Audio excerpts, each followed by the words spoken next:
Assalamualaikum warahmatullahi wabarakatuh. Alhamdulillah, assalatu wassalamu ala rasulillah wa alihi wa sahbihi wa man walah, wa la hawla wa la quwata illa billah. Pemirsa The Show spesial yang kami hormati dan kami cintai, kembali kita akan melanjutkan perbincangan kita bersama Al-Ustadz Abu Hilal Al-Hamdani hafizahullahu ta'ala tentang pengaruh gangguan jin pada keretakan rumah tangga. Begitu Ustaz ya? Ya, Bukan cuma retak Ustaz ya? Ya. Bisa udah sampai pecah, berantakan. Nah, pada bagian yang pertama, alhamdulillah beliau telah menjelaskan dengan singkat, tapi singkatnya pun panjang. Bagaimana sebab-sebab yang menjadikan jin itu punya peluang untuk merusak rumah tangga kita. Dan secara intinya adalah ketika kita menyelisihi syariat, meninggalkan perintah Allah, kita lakukan apa yang dilarang oleh Allah, bahkan sesuatu yang kecil pun, masuk toilet tanpa berdoa. Nah, maka sekarang pada bagian yang kedua pemirsa, kembali kami akan berbincang bersama Al-Ustadz Abu Hilal Al-Hamdani hafizahullahu ta'ala tentang ciri-ciri. Nah, ini penting ini. Ciri-ciri seorang suami atau istri di dalam rumah tangga itu yang mereka terkena gangguan dari bangsa jin, yang menjadikan rumah tangga mereka itu mengarah pada kehancuran. Baik Ustadz Abu Hilal, langsung saja Ustadz. Apa kira-kira ciri yang bisa dilihat Ustadz kalau rumah tangga itu ada indikasi terganggu oleh setan dari bangsa jin? Ya. Terima kasih banyak pada Ustadz Beki yang telah menyampaikan beberapa pertanyaan. Saya kira itu cukup bagus sekali. Karena itu banyak hal yang terjadi keretakan rumah tangga, bahkan perceraian, sampai terlantarnya anak, istri, berubahnya perilaku mereka karena gangguan jin dan syaitan ya. Sebenarnya ciri-ciri keluarga yang diganggu jin itu hampir sama dengan ciri-ciri secara keseluruhan pada manusia. Yang terkena gangguan jin? Iya, sama dengan banyak ciri-ciri yang bersamaan sama dengan orang-orang kena gangguan jin secara umum ya. Yang pertama apa? Yang pertama itu ada rasa malas untuk beribadah kepada Allah. Ini malas sekali, terus kemudian ibadah malas, baca Quran malas. Bahkan untuk komunikasi sama istri itu juga malas juga nih. Jadi tidak ada kemauan untuk komunikasi, membantu istri, karena membantu istri bagian daripada ibadah kita kepada Allah. Nah, maka seorang suami yang tidak membantu istrinya, tidak punya kepedulian kepada istri itu, ini salah satu makar setan untuk tidak punya komunikasi yang baik. Ya, itu pertama rasa. Tapi bukannya kalau malas ibadah itu normal aja Ustaz? Dalam artian normal itu ya ada orang nggak kena jin tapi ya ibadahnya malas gitu. Iya, makanya ini kan ciri secara umum. Secara umum ya. Umum itu bisa juga karena faktor psikis. Karena ada orang kena ada tekanan apa itu ekonomi, beban pekerjaan ya, itu juga bisa menjadikan pemicu orang malas. Tapi juga ini juga bisa disebabkan salah satunya dikarenakan gangguan jin. Karena jin itu akan mengajak kita untuk bermalas-malasan semuanya. Nah, malas. Yang kedua apa? Yang kedua sering sekali kita was-was dalam berbuat sesuatu tanpa alasan yang jelas. Jadi mau ini was-was, mau mengerjakan ini was-was kembali. Mau mandi was-was, mau pekerjaan was-was, mengerjakan tugas was-was, terus terjadi kewas-wasan semacam itu tanpa ada suatu sebab yang jelas. Was-was itu apa sama dengan nggak tenang Ustaz? Saya rasa beda kayaknya ya. Beda. Orang tidak tenang itu karena perilaku yang kotor. Maka orang pelaku kotor itu nggak pernah tenang dia. Tapi dia bisa mengerjakan tanpa was-was. Tanpa was-was. Tapi efeknya nggak tenang. Nggak tenang itu. Tapi kalau was-was itu ada semacam dorongan antara kerjakan sama enggak. Kerjakan enggak? Apa enggak? Kerjakan enggak? Maju mundur sampai cantik, habis waktu. Cantik, enggak pakai cantik. Sampai habis waktunya, sampai habis apa itu masanya, sehingga terjadi banyak keterlantaran dari tugas atau hal-hal yang mesti dapat diselesaikan secara awal. Paham. Itu. Yang ketiga adanya semacam gangguan pada fisik. Seperti apa Ustaz? Seperti pusing di bagian kepala bagian belakang. Kalau kita sudah saya banget ini. Jadi begini, pusing itu kan ada beberapa sebab ya. Jadi kalau kita pusing kepala kita itu, kalau pusing itu antara sebelah kanan sama kiri ini biasanya dipicu oleh mungkin kurang nutrisi atau kurang air. Asupannya gizi kurang. Tapi kalau pusingnya dari depan sini, pusing itu karena mungkin kecapean, mata lelah. Ya, Mungkin dipakai karena sujud itu kayak berat gitu, berat berkunang-kunang mata ya. Itu mungkin matikan gadget, matikan TV, matikan laptop, Fokus istirahat. istirahat. Yang ketiga, itu sering pusing kepala bagian belakang, sama di pundak sini. Kayak berat gitu Ustaz ya. Berat begitu, tanpa terasa tanpa sebab yang jelas. Jadi kalau cek kolesterolnya aman. Normal. Ah. Kepalanya, tensinya normal, asam uratnya normal, gulanya normal, tapi kenapa sering pusing Di bagian belakang dan pundak. dan pundak? Kalau itu bagian belakang, kalau bagian pundak saja itu dapat dipicu oleh psikis juga sebenarnya. Walaupun itu juga bisa dipicu dengan bangsa jin. Cara psikis ketika orang sering pundak sebelah kanan berat, nyangklak begitu ya, dalam wujud nyangklak berat. Itu masih ada rasa kecemasan, ketakutan, kegelisahan. Dia orangnya sering cemas, sering gelisah, sering takut, paranoid yang panjang. Jadi dampak pada karena psikis itu menjadikan pundak sebelah kanan itu terasa berat. Kalau pundak sebelah kiri itu dipicu juga oleh arogansi seorang, ada egoisme, ada arogansinya dia. Pengen menang sendiri. Susah untuk memaafkan orang, susah untuk memahami orang, itu dapat micu pada beratnya di pundak sebelah kiri. Ya. Dan itu ada ilmunya Ustaz ya. Artinya bukan cuma sekedar main tebak Bukan, itu atau riset yang otak-atik lama. matuk gantung, enggak ya? Enggak. Itu riset. Dan ada bagian pusing yang keempat Ustaz. Ya. Kalau kanan kiri tadi kurang asupan minuman, cairan. ya. Kalau depan mungkin terlalu lelah, perlu lelah, istirahat. capek. Kalau belakang mungkin karena faktor psikis ya kan. Lah, yang Ada keempat. pusing keseluruhan Ustadz. Itu biasa ketika mendekati tanggal tagihan. Itu pusing Itu keseluruhan. mudah pengobatannya itu. Mudah Ustadz ya? Mudah, bersabar dulu sampai nunggu tanggal mudah datang. Nah, tanggal datang baru nanti pusingnya akan sembuh insya Allah begitu. Kalau itu Bersabar bercanda dulu. itu. Sekarang serius Ustadz. Lanjut Ustadz. Ya. Jadi yang keempat, gangguan jin itu akan berpengaruh kepada ini. Iya, pusing kepala bagian belakang. Kalau itu sering terjadi tanpa sebab yang jelas dan itu terulang-ulang hampir tiap hari, itu hampir dipastikan saja itu ada gangguan di situ. Walaupun juga banyak kebersamaan dengan faktor-faktor yang lain. Iya. Yang juga ada keberatan berat itu di bagian punggung. Kenapa sih kok jin setan itu kok milih ini bagian punggung? Ini kan miliaran saraf itu. Di belakang ya. Ini sarafnya banyak. Jadi kalau ini diganggu dimasukin sama setan itu, jin masuk ke tubuh seorang, menjadikan apa? Orangnya itu tidak mau aktif gitu. Jadi orangnya pasif, inginnya tuh duduk, males, tidak mau bergerak. gitu, sambil tiduran. Kalau orang Arab bilang khumul. Gitu. Khumul. Bukan kaslan, tapi khumul. Jadi kalau kaslan itu kan males. Kalau khumul itu badannya nggak mau diajak gerak. Nggak gitu. mau diajak gerak. Iya. Kalau bahasa kita tuh mager. Malas gerak. Atau mungkin dampaknya itu khumul itu kalau baca itu kumel. Baju yang sudah kumal sudah ya. Itu. Kemudian dia tidak suka dengan tampilan yang rapi, tidak menyisir rambutnya, tampilannya kotor, dia itu susah mandi, tidak mau berdandan, tidak mau menggunakan baju yang rapi, rumahnya kotor, itu khumul. Itu murni gangguan jin. Ya, khumul itu perkara yang sangat disukai sama jin. Maka rumahnya kotor, debunya banyak, semuanya berantakan. Dan dia nyaman dengan kotor nyaman dengan kekotoran, nyaman dengan kekhumulan seorang diri itu. Iya. Kemudian yang berikutnya itu adanya semacam dorongan yang kuat untuk berbuat dosa. Nah ini. Contohnya begini ya, dosa itu kadang kita sama istri tidak punya niat sama sekali, tidak punya mood lah. Padahal istrinya itu kelihatan suaminya ganteng, ini cantik, molek ya. Banyak orang yang di luar tertarik betapa bahagianya punya istri seperti itu ya, punya suami ganteng. Tapi nggak ada mood sama sekali. Nggak ada getaran-getaran untuk itu. Kemudian apa itu ya? Kita itu tidak ada. Sehingga dia tidak tertarik, lebih suka dia menonton film porno daripada berhubungan sama dia sendiri. Lebih tertarik pada sesuatu yang tidak menarik. Yang sebenarnya itu nggak bisa dinikmati. Kenapa sih begitu? Itu untuk mengalihkan supaya ada keretakan rumah tangga itu semakin hancur ke depan. Jadi artinya dorongan ke arah kemaksiatan itu memang diarahkan oleh setan, agar rumah tangganya semakin renggang, hancur gitu loh, akan jadi arahnya ke sana, arahnya ke sana. Cuma ini kan setan kan cerdik banget ya, bagaimana caranya untuk menipu manusia dengan cara-cara yang sangat halus, sangat lembut.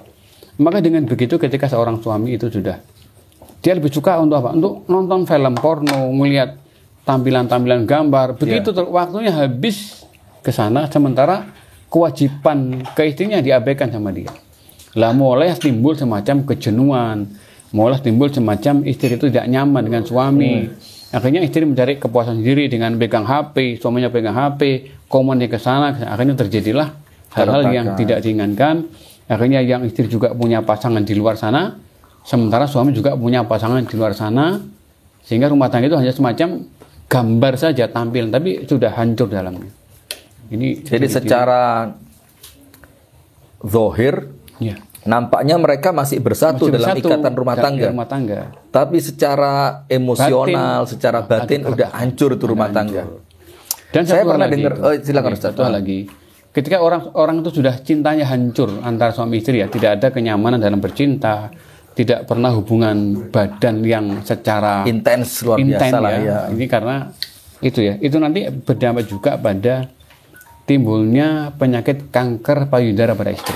Na'udzubillah min syarri dzalik. Kami beberapa kali untuk dialog, waktu kami itu ke Manado, waktu kami dulu ke Ujung Pandang, terus saya dihadapkan kepada kami itu orang-orang kena kanker payudara. Dan sekarang lagi-lagian Ustaz, lagi nampaknya Ustaz ya, iya, lagi marak. Nah ini bagaimana ceritanya Ustaz, biar jadi pelajaran juga buat ibu-ibu yang sedang Allah uji dengan penyakit tersebut. Makanya untuk itu ya, cobalah kita menjadi sebagai orang beriman, kita perlu punya kejelian. Jadi begini, Islam itu mengajarkan begini. Untuk kita mengobati penyakit kita itu perlu kita mengetahui sebabnya dulu itu apa. Saya pusing, kan saya pusing. Yang tak minum apa ya? Saya makan apa ya? Itu nggak pas. Sebabnya apa ya? Cari sebabnya. Kenapa saya pusing? Sebabnya apa? Kemudian saya kena kanker payudara. Sebabnya apa ya gitu ya? Yang kami ketahui, tadi saya menjelaskan itu adalah faktor gangguan pada hubungan, keretakan hubungan cinta. Waktu kami di Manado itu di Ujung Pandang, beberapa orang yang datang kepada saya itu, saya tanya person per person, saya pisah. Saya bicara sama suaminya, nanti bicara sama istrinya, saya tanya bagaimana hubungan batin antara Anda dengan suami Anda. Itu begini Pak Ustadz, kami itu hampir nggak pernah hubungan badan.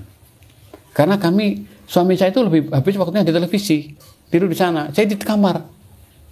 Kami jarang komunikasi, kami jarang hubungan badan karena saya nggak tertarik sama suami. Suami juga begitu.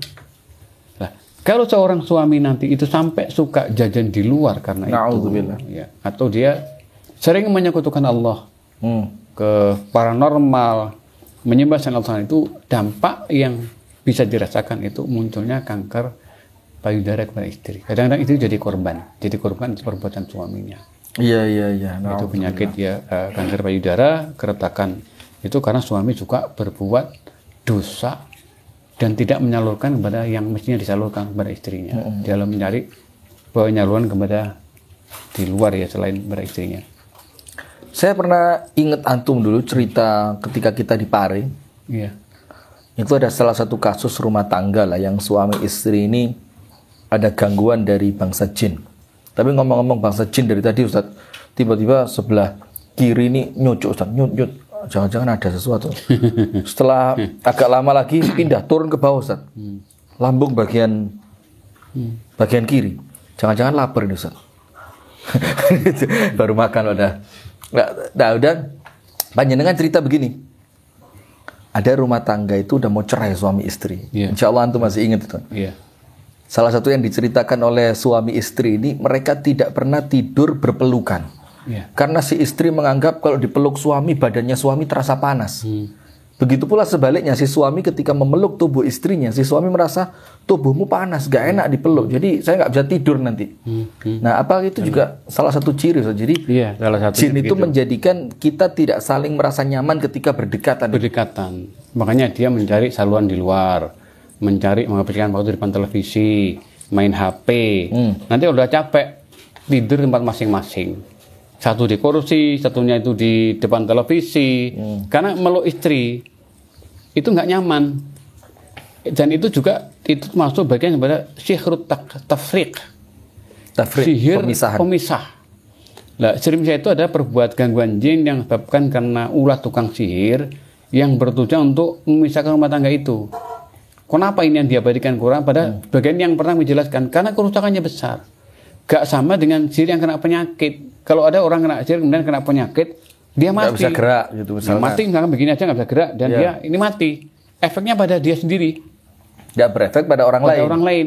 Tapi kalau rumah tangga, nah, kalau rumah tangganya konflik sampai dia tuh cerai, kemudian mencari kesenangan masing-masing, itu nanti konfliknya apa? Dampaknya panjang. Pertama merubah perilaku suami, kadang juga merubah perilaku istri, juga menjadi korban, anak sebagai korban. Jadilah rumah tangga yang dulunya itu penuh dengan kedamaian, Ya Allah. itu hancur. Oh, suami hancur, istri hancur, anak berantakan semuanya. Iya, Kalau itu menimpa keluarga banyak, kayak seperti apa kita bayangkan. Dan salah satu yang perlu dijelaskan juga Ustadz adalah banyaknya di antara kaum muslimin secara khusus itu yang ketika rumah tangga mereka mulai muncul keretakan, itu mereka tidak pernah menganggap faktor jin ini sesuatu yang penting untuk diselesaikan. Iya. Jadi mereka hanya bersikap pikirannya itu madiyah. Sesuatu yang bisa, nggak ada orang ketiga kok, kita baik-baik saja, ekonomi juga bukan masalah. Kemudian ya anak-anak juga sudah bisa memahami. Nah, tanpa pernah mereka itu sedikit saja berpikir, jangan-jangan ada memang orang yang tidak suka karena faktor ain atau karena faktor gangguan jin. Nah, itu coba antum jelasin Ustaz. Artinya memang keberadaan gangguan jin ini untuk merusak rumah tangga itu betul-betul nyata gitu. Betul-betul Ada nyata. kisah mungkin Ustaz. Betul-betul nyata. Itu banyak ya, kisahnya itu banyak. Jadi saya pernah meruqyah salah seorang itu sudah lama, 2004 2005 ya. Awal kita saya pulang dari Arab Saudi itu, saya saya ngajar kitab tauhid dulu tahun 2004 itu. Ini ada seorang yang datang ke rumah kami minta tolong. Itu ada seorang suami yang tidak bisa menghubungi istrinya. Jadi kalau Tidak mau bisa? menghubungi, badan nggak bisa. Oh, saya kira handphone. Kemudian setelah dia tuh mau datang ke istrinya, ke kamarnya, itu kakinya istri nggak bisa buka. Mohon maaf ya. Itu nutup. Ini ada cerita tapi Tutup begini nggak bisa digerakkan. Sehingga bagaimana suami akan bisa penetrasi ya, itu mohon maaf ya. kalau memang ininya kaku nggak bisa digerakkan. Satu itu. Yang kedua juga pernah kami menangani kasus seorang ibu itu yang ketika hubungan dengan suaminya itu keluar kayak belatung dari farjinya itu. Na'udzubillah. Itu jelas perbuatan sihir. Ya, Itu namanya sihir takhrif. Lah, sihir ini akan berpengaruh pada empat hal. Yang pertama, berpengaruh pada kejiwaan. Jadi orang kena sihir tafrik itu, kena sihir gangguan sihir pemisah itu. Pertama apa? Psikisnya diganggu dia. Menjadi orang yang mudah marah, mudah tersinggung. Kemudian temperamen, Suudzon. termasuk sering suudzon, tidak pernah berbaik sangka pada suaminya. Terus pikirannya buruk, pikirannya kotor terus. Pertama itu, pengaruh pada pikirannya. Yang kedua, berpengaruh juga pada ekonominya. Usaha itu bangkrut terus, jualan bangkrut, kemudian bisnis ternak bangkrut, mati semuanya. Tani peternak, berdagang, semuanya bangkrut semuanya. Bisnisnya bangkrut semuanya. Pertama, yang kedua itu. Yang ketiga, merusak badan. Itu sakit yang terus-menerus, nggak ada sembuh-sembuhnya. Akhirnya malah nggak terawat. Nggak terawat. Jadi ketika sakit sudah menimpa sihir pada tumbuh rumah seorang itu, seorang suami tidak bisa melayani istrinya atau istri tidak bisa melayani suaminya. Yang keempat, pada hartanya. Hartanya diorat-arit sama syaitan. Sehingga usaha dulu yang menjadi orang kaya bangkrut total tanah sebab yang jelas. Tapi kalau kita mau bicarakan secara teori manusiawi, sangat pas yang panjenengan bilang, karena ketika yang pertama diserang psikisnya, maka tentu usahanya dia nggak akan fokus kan di sana. Nggak fokus. Sesuatu kalau nggak fokus ya rusak. Kemudian tubuh pun kalau kita udah pikiran rusak, tubuh nggak terurus. Yang terakhir dia akan susah untuk mengembangkan hartanya. Dan sejahat itu ya dia rusak. Jadi sampai keluar belatung dari kemaluannya. Saya pernah meruqyah orang yang keluar belatung. Dia usia 37 tahun. Suaminya itu masih muda. Waktu kami ruqyah itu sampai mulutnya ini membuka begini. Jadi benar-benar keluar belatung Ustaz ya? Iya, keluar belatung dari farjinya itu. Terus bagaimana suami akan menghubungi kalau kan menjijikan itu? Tentu. Itu apa itu? Sampai dia berkali-kali ke paranormal, ke sana kemari untuk berobat. Tidak, Allah nggak berikan kesembuhan. Allah nggak ridho dengan cara itu. Mungkin cara yang nggak benar ya. Akhirnya ya qadarullah waktu itu kami masih baru mendalami dunia jin dan setan, kita baru meruqyah. itu ruqyah, kami juga belum tahu kelanjutannya seperti apa, Kisahnya. seperti apa, tapi yang jelas orang ini setiap mau hubungan itu keluar belatung dari farjinya, sehingga suaminya tidak mau. Kemudian begini Ustadz, ada satu cerita juga, antum juga yang ceritain. Ini di suatu daerah Ustadz ya, kita nggak nyebutin tempatnya lah, tapi insya Allah antum ingat. Ketika antum masuk ke rumahnya si ibu tadi, itu rak-rak buku di rumah itu bergetar. Krrrr. Iya, ya Allah. Dan kemudian si ibu ini ternyata sudah beberapa kali berganti suami karena terjadinya perceraian kan. Iya, betul. Setelah diruqyah ternyata keluar kalajengking dari kemaluannya. Iya, betul. Nah, itu bagaimana ceritanya? Itu Ustaz? ada 2 kasus itu. Sama seperti itu? Iya, ada 2 kasus. Enggak, ini kasus yang berbeda. Yang Kasus satu yang itu berbeda. memang ini rumah tangga yang retak ya. Kemudian kami ruqyah rumahnya, saya datang ke rumahnya beliau, rumahnya jauh itu. Di pesisir Jawa Timur sana jauh. Iya. Itu begitu kami ruqyah itu dengan keluarganya, begitu dia selesai duduk sana, dia kan pingsan. Iya. Jadi kalau pingsan, setelah pingsan dia itu berdiri, pergi di tempat dia pingsan tadi itu, di tepat di arah farjinya itu keluar kalajengking yang warnanya hitam pekat. Saya seumur hidup baru melihat itu. Saya tidak pernah melihat kalajengking warnanya hitam pekat besar banget. Itu dari kemaluannya keluar. Kelihatan kok dari itu. Dari dalam itu kelihatan dia kan pingsan. Nah. Keluar tuh berjalan. Dan warnanya hitam pekat, bukan hijau. Kalau yang kalajengking yang di daun-daun yang kehijauan.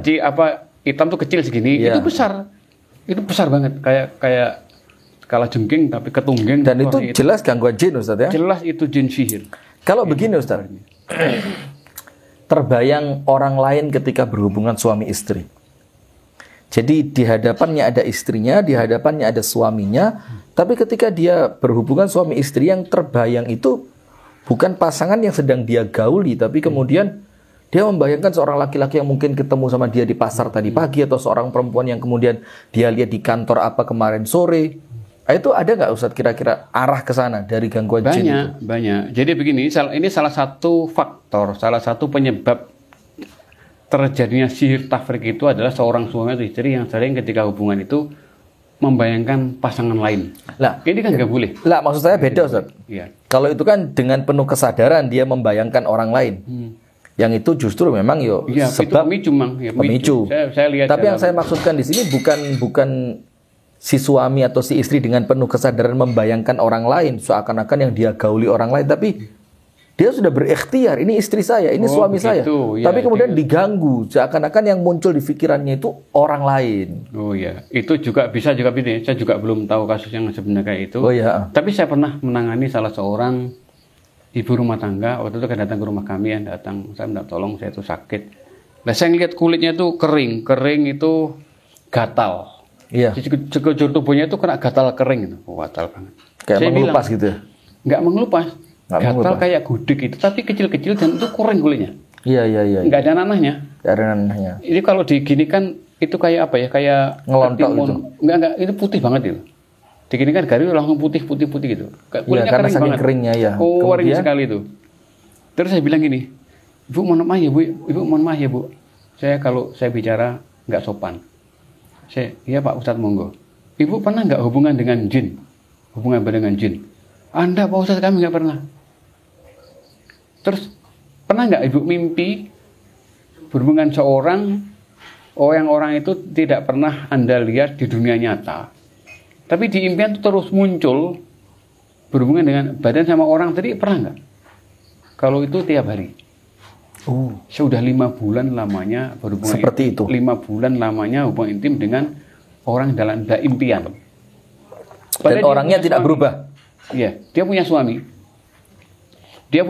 Sadar itu bukan suaminya. Tapi dia datang tiap malam selama 5 bulan ini, 5 bulan akhir itu tidak pernah berhenti. Ya Allah. Makanya begitu. Nah, itu Bu, saya katakan, itu jin yang menghubungi Anda. Itu Bu biasanya disebabkan ibu suka ke kamar mandi tanpa doa. Itu yang jin asyik tadi itu. Akhirnya jinnya kepincut, lihat aurat Anda, akhirnya senang, maka jin akan mengganggu lewat masuk alam bawah sadar kita.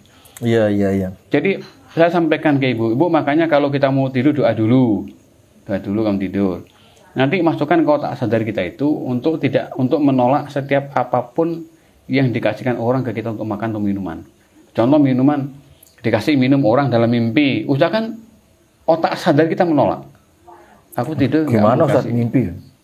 Makanya kalau otak sadar terlatih, itu bisa menjadi jawaban pada otak bawah sadar. Oh begitu. Kita terlatih untuk menolak, dikasih ini, dikasih itu, kita artinya tolak. Melatih apa Ustaz? Melatih mendoktrin dalam pola pikir ketika sadar, bagaimana menguasai nafsu, menguasai kehendak. Kita, menguasai kesadaran kita itu. Kalau sudah begitu, nanti begitu di alam bawah sadar, itu kita bisa menolak.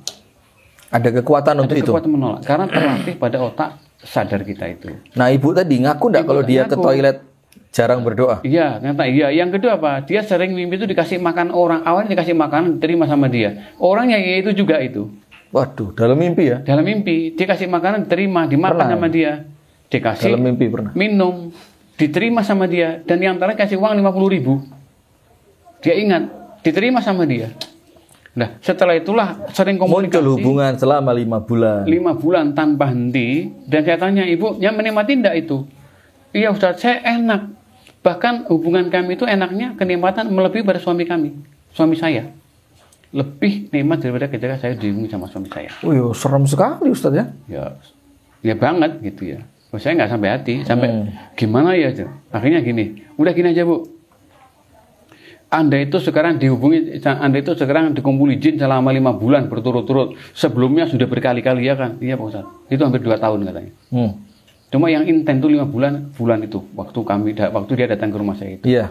Udah gini aja Bu, tolong didatangkan dong orang yang dimimpi sama hadirkan ke sini. Gimana Ustaz? Wong itu mimpi gitu. Mimpi ya itu kan. Wes gini aja, zaman menengok, zaman diem saja. Bayangkan dia akan hadir. Udah dia pejamkan mata di depan kami itu, dia dengan anak kedua putrinya mendampingi dia. Terus dia bilang, ya Ustaz udah datang. Udah datang ya.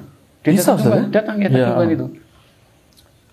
Bu, saya tidak bisa melihat masalah itu. Cuma perasaan saya, feeling saya itu orangnya datang di depan rumah saya di dekat dengan toiletnya musola. Ya tadi sana dia berdiri. Udah gini suruh masuk. Panggil dia suruh masuk ke rumah saya sini.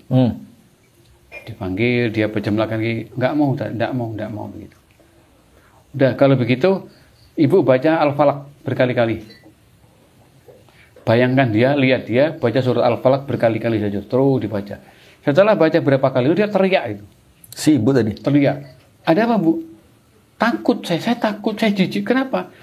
Orang yang tadi tampan yang menghubungi saya selama 5 bulan penuh itu, sekarang apanya sangat jelek, sangat menjijikkan, pokoknya buruk sekali, jijik, bau sekali. Ya. Saya katakan ibu, itulah wujud asli setan yang ngumuli Anda. Akhirnya dia menangis, ya Allah hidupku semacam ini. Udah bertobat kepada Allah, istighfar, saya ruqyah di rumah saya. Jadi tobat itu juga termasuk kata kunci Ustaz ya? Termasuk kata kunci untuk mempermudah kesembuhan. Tanpa kita bertobat kepada Allah, apapun yang kita kerjakan, taubat itu sangat penting. Nah, akhirnya ibu tolong silakan ibu duduk aja di situ. Biar saya bacakan Al-Quran, mohon pada Allah yang menyembuhkan. Saya bacakan saja. Ibu bikin saya baca Al-Quran, masukkan Al-Quran ke telinganya ibu, masukkan sini, pun diolah datanya ini, diolah suara Quran masuk ke kepala, turun ke bawah sampai ke ujung kaki. Latih untuk memvisualisasikan ayat yang saya bacakan tadi. Masuk ke sini, scan ke bawah. Nah, setelah baru kita baca surat Al-Fatihah ayat kursi belum selesai. Dan dia mulai membayangkan suara Al-Quran itu masuk ke dalam tubuhnya dia.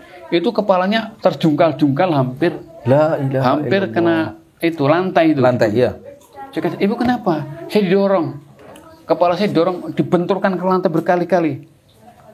Makanya doa, ya Allah, selamatkan hambamu ya Allah. Ya Allah, ini hambamu ya Allah yang dizalimi oleh kami musuhmu ya Allah. Selamatkan dia ya Allah. Hanya Engkau bisa menyelamatkan kami ya Allah. Saya katakan begitu. Saya baca Al-Fatihah kembali, saya tiupkan ke tubuhnya dia, akhirnya bisa tenang. Sampai ruqyah selesai itu alhamdulillah tidak terjadi, dia didorong-dorong kembali itu. Dan saya ketemu sekitar 3 bulan kemudian. Saya ketemu. Nah, qadarullah itu saya naik motor. Orang ini motornya kehabisan bensin. Jalan sama anaknya tuh dorong diri. Ya Allah kasihan. Saya kan pakai helm, pakai masker waktu itu saya tutup ya. Saya lihat, loh ini ibu yang dulu ke rumah saya. Ibu kenapa bu? Habis bensin Pak Ustaz. Ayo habis bensin Pak. Udah, ibu diem aja, saya belikan bensinnya. Akhirnya saya pakai cepat, ambil bensin, saya isikan ke dia. Ibu, dulu yang pernah ke rumah saya bu. Loh, siapa? Bapak siapa? Saya buka helm saya. Ya Allah Pak Ustaz, iya. Gimana bu? Ustaz alhamdulillah nih, saya hilang semuanya. Sakit kulitnya hilang. Sakit kulitnya bersih kembali, sudah itu mimpi sudah nggak pernah datang lagi. Tapi orangnya sudah cerai sama suaminya. Sudah terlanjur cerai. Gara-gara dimulai dari apa? Suka masuk kamar mandi, nggak berdoa, kemudian dia lupa berzikir kepada Allah, juga sering mengabaikan. Ada kasus seperti ini Ustaz. Suami istri ini mereka awalnya saling cinta. Ya betul-betul suka lawang nikah tanpa paksaan gitu kan. Tapi tiba-tiba tanpa diketahui sebabnya itu muncul ketidaksukaan kepada pasangannya. Pokok saya tidak suka gitu. Ditanya kenapa? Apa dia sekarang jelek? Ya enggak. Apa dia suka bantah? Tidak pernah bantah. Terus apa dia kalau ngomong kasar? Ya enggak pernah kasar. Terus kenapa kamu nggak suka kok pengen cerai? Nggak tahu, seperti ada dorongan ya kayaknya saya harus cerai aja sama dia. Itu berarti bisa jadi yo betul-betul bisikan jin Ustaz ya? Bisa jadi sangat mungkin dari bisikan jin. Tapi kadang-kadang orang itu kan tidak mau mengakui semuanya. Kadang-kadang ada sih orang yang tidak jujur. Disembunyikan. Oh saya tuh tetap suamiku baik kok. Suamiku ya nggak pernah kasar. Tapi dia sering kasar. Kadang-kadang muncul semacam kebencian atau kejenuhan yang memuncak. Kadang-kadang istri itu ketika sudah pada puncak kejenuhannya sama suami, dia akan berbuat sesuatu yang tidak pernah kita bayangkan sebelumnya. Karena kejenuhan yang bertumpuk-tumpuk, jenuh terus, dizolimi, dikasari.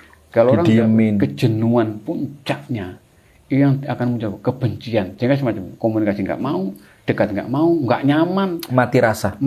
Walaupun dia tahu suaminya itu begini, suaminya gini. Itu salah satu pemicunya adalah psikis. Iya. Terus kemudian ciri-ciri apa lagi Ustaz yang betul-betul artinya, kalau tadi kan ciri secara umum yang bisa jadi dialami oleh setiap orang yang terindikasi gangguan jin. Sekarang yang kayaknya hanya terjadi pada rumah tangga. Iya. Ada nggak sampai mempengaruhi masakan, mempengaruhi bau tubuh atau yang lain Ustaz? Iya, semuanya kan bisa masuk ke sana. Jadi tadi itu kan yang sangat dominan dari beberapa poin itu, yaitu ketidakmauan, ketidaksukaan istri atau suami kepada pasangannya. Iya. Itu sangat pokok enggan lah. Ya, enggan dengan tanpa sebab yang jelas. Iya. Kemudian juga kadang ada semacam jin merusak lewat tampilan. Jadi begini, misalkan gini. Ini kasusnya banyak.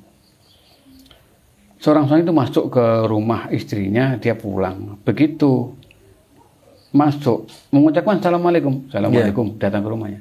Istrinya mengatakan waalaikumsalam, biasa. Tapi akhirnya suaminya itu masuk saja. Seperti tidak ada apa-apa. Nah, akhirnya suaminya bilang, istrinya bilang, sudah jarang pulang itu nadanya marah-marah, wajahnya nggak nyaman. Istrinya bilang begitu. Loh, padahal wajahnya biasa aja mungkin. Wajahnya biasa itu. Wajahnya biasa. Itu banyak kasus wajahnya biasa aja. Loh, terus aku tuh nggak pernah. Setiap saya pulang, saya minta assalamualaikum. Assalamualaikum. Saya juga nggak pernah masuk kalau tanpa senyum. Saya tuh senyum terus. Saya senyum. Saya mengucapkan assalamualaikum. Saya peluk Anda. Lah istrinya melihat suaminya wajahnya marah, kalimatnya kotor, padahal cuma. Dan kadang-kadang juga seorang suami istri merintahkan istrinya itu, istrinya mengatakan iya. Suami dengannya tidak. Berkali-kali saya suruh, kamu nggak bilang enggak. Setiap saya perintahkan sama mengatakan dia enggak mengerjakan. Padahal nggak ada itu. Tidak ada. Istrinya juga tidak mendengarkan kata-kata itu. Wah, aduh culas sekali jin ya. Jin, makanya inilah diperlukan kita harus sering tabayun sama istri. Komunikasi. Bilang begini, Sik Toma atau Bu atau apa ya yang ini berapa hari kok Saya gitu ya. Saiton. Ini berapa hari kok saya lihat sama kok tampilannya beda yo. Saya mengucapkan salam nggak pernah jawab. Wajah sama itu kayak orang murung. Mendingan. Saya perintah kok nggak pernah dikerjakan. Nah, nanti akan muncul jawaban. Nah, ada jawaban. Oh enggak, biasa aja. Ya. Baru mereka bisa antisipasi. Ada salah seorang, itu mohon maaf ya, ini terjadi pada diri kami sendiri. Nah, Saya berkali-kali diadu sama syaitan. Saya bilang waktu itu, istri bilang ke saya, "Bi, tolong ya hari Minggu bantuin saya kerja sini ini." Saya bilang waktu itu, Mi, mohon maaf ya, hari Minggu itu saya ada kegiatan taklim tabligh akbar di sana, di wilayah sana. Saya nggak bisa bantu. Sebaiknya nggak usah jualan lah sudah.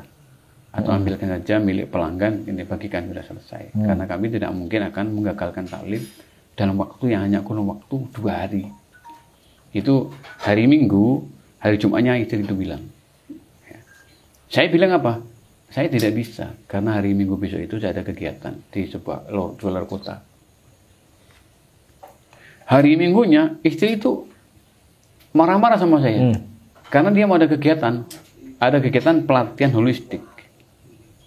Ya, jam 8 malam itu, lu kok wajahnya kok istri kok berbeda, kok nggak seperti biasanya itu. Lu kok cemberut, kok diem, kenapa? Saya kan pulang duluan, saya sampai rumah kan sekitar jam 2 siang. Itu ada kegiatan sampai setelah Isya, habis Isya dia pulang nyampe rumah sekitar jam 8. Setelah itu saya tanya, "Mi, ada apa? Kok begini?" "Nggak ada apa-apa." "Lu nggak boleh begitu, bilang dong," saya bilang. Ya dia cerita, "Apa itu gimana sih?" "Gimana apa? Kemarin Jumat saya bilang, tolong hari Minggu saya dibantu ya, bisa ada kegiatan gini.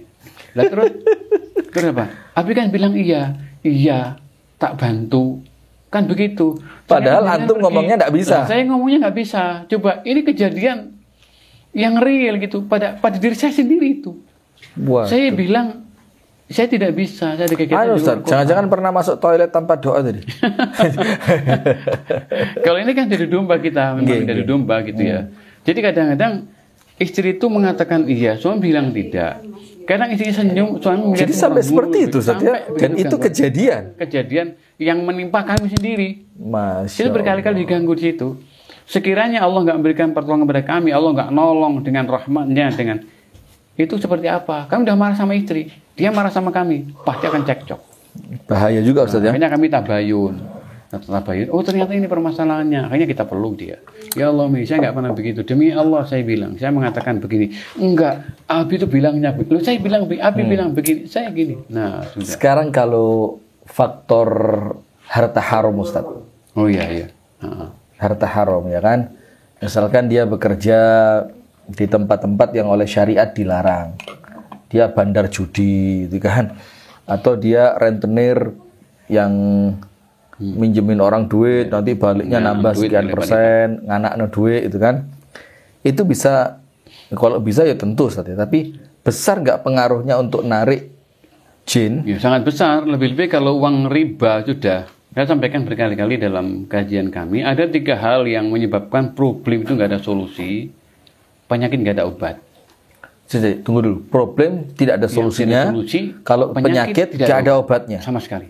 Waduh, bahaya ini. Apa itu Ustaz? Yang pertama, orang yang suka memutuskan silaturahmi. Orang yang udah nyatur orang, begitu marah diputus silaturahmi, putus sana. Nah, itu kalau punya masalah. Nggak selesai. Nggak selesai. Kalau sakit, tidak ada kesembuhan. nggak sembuh.